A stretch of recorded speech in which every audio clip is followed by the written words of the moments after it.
Hey, what's up, students? It's me, Seth, and I have a message for you in the beginning of this time where you may have school closures and your life may start to look very different because we don't know if it's going to be weeks or months.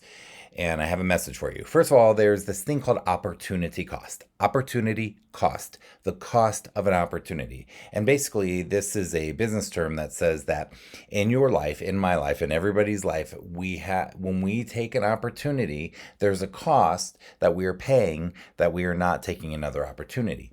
And why this is important is because what happens is that when we make a choice to take an opportunity that is not a good investment, that does not do much for us or for the people around us, and that actually takes from us, there is a cost to it, meaning that we cannot be in two places at once. We cannot do two things at once.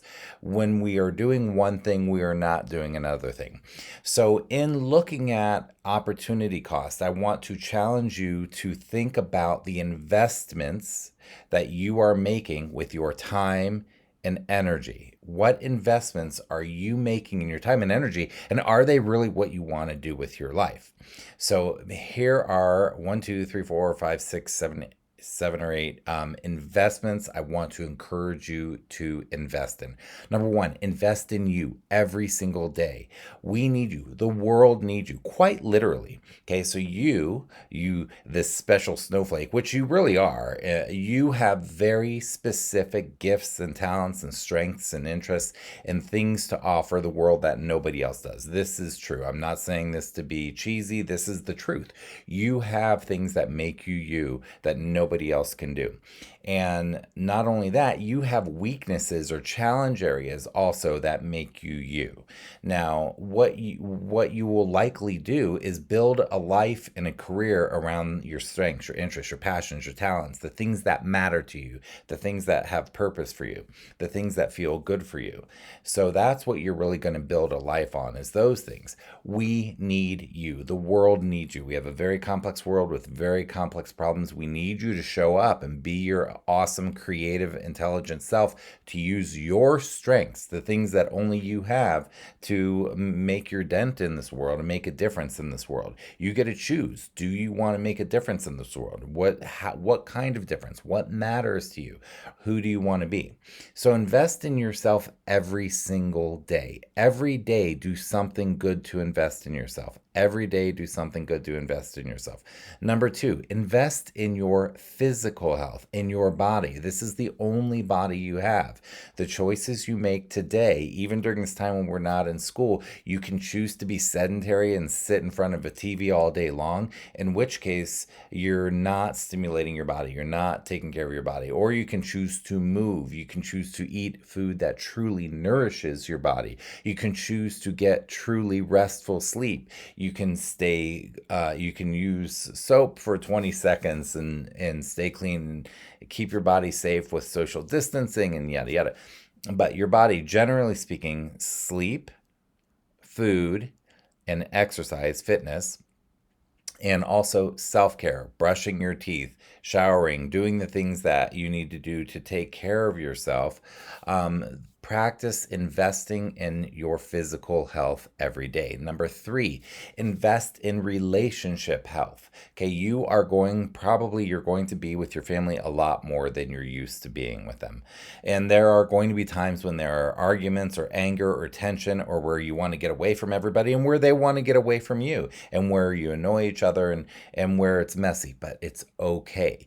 Invest in the relationships with the people that really matter to you, the people that are around you, even if they're not perfect relationships. No parent is perfect, no sibling is perfect, no human being is perfect. We're all difficult. But how can you invest in healthy relationships and being the kind person that you want to be, and being compassionate and being empathetic and listening the way that you want to be listened to, and treating others the way that you want to be treated, and having quality time with family members, and showing up for your family, and offering to be helpful, to be kind, to be supportive, and looking at what they need, and watching your family and seeing when they might be emotionally disturbed, or when they might be overwhelmed, or when they might might be trying to do things where you can support your family. You can say, hey, I'll help with the trash today. I'll help with the dishes. Do you want to talk, Mom? Do you want to talk, Dad? I'm here to listen. How can we show up for the people in our life? How can we have quality time with them? How can we have fun with them? How can we connect with the people in our life?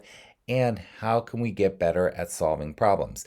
This time when you're with a lot of family is going to bring forth a lot of problems. They're going to come up to the surface. So it's actually an opportunity for everybody to get better at problem solving. So invest in your relationship health. And not only that, but investing in this time in problem solving and having fun and quality time with family members is going to transfer to you and your friendships and your relationships for the rest of your life. You are making an investment that you're going to be a better friend, a better sibling, a better cousin, a better everything, a better coworker, everything to all the people in your life that you come in contact with by making those investments now.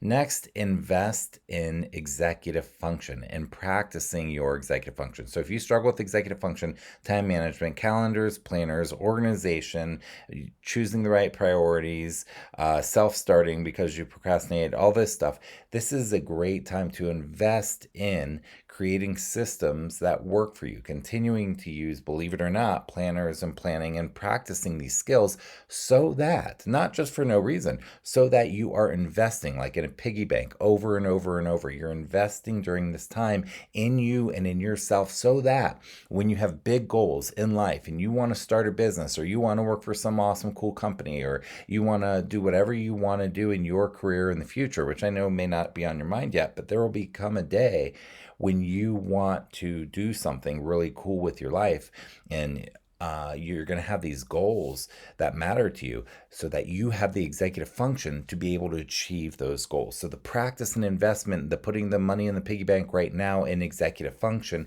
and continuing to use these practices is going to help you launch the life that you want, a life of purpose and meaning and joy and fun and peace. And contributing where you can contribute to those around you with what you were put here to do. Next, invest in your education. Education is the key that unlocks the doors.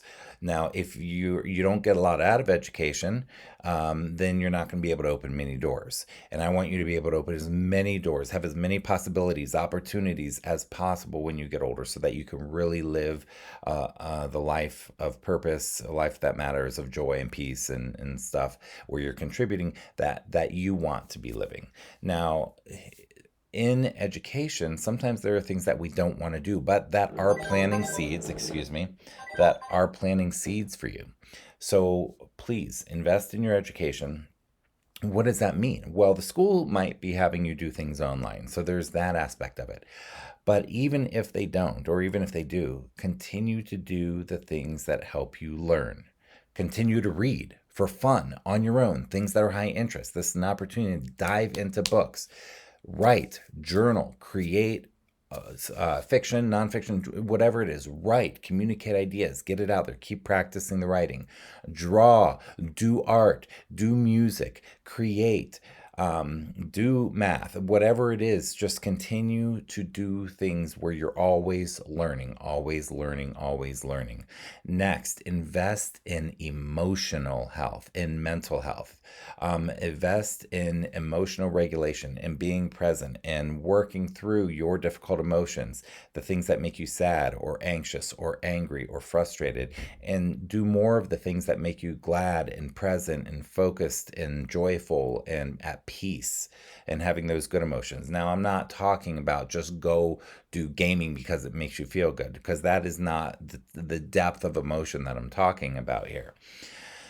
I'm talking about like real joy, connection with people. That's what we're all seeking, a sense of belonging. What brings you good emotional health? Next is a strange one, but invest in stillness.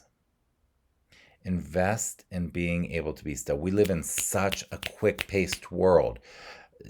Our world moves so fast. There's so much stimulus coming from every direction, from electronics, from the world, from TV. There's so much bombarding us, so much. And we think that we always have to be on the go. No, no.